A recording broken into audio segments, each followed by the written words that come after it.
Hello friend, fish fry ఎలా చేసుకుందామా చూద్దామా. సండే స్పెషల్ కదండి ఇవాళ. ఫిష్ ఫ్రై అడిగారు మా పిల్లలు. కొన్నేమో పులుసు, కొన్నేమో ఫ్రై పెట్టాను.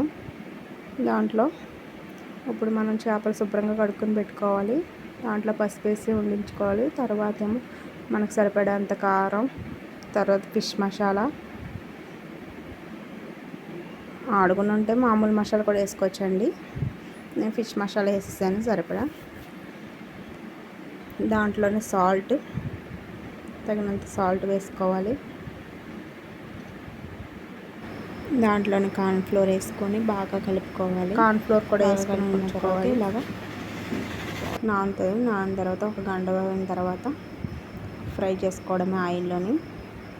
చిన్న మంట మీద పెట్టుకుని ఫ్రై చేసుకుంటే బాగా ఉడికితే బాగా వేగుతాయండి. చాలా అంటే చాలా బాగుంటాయి.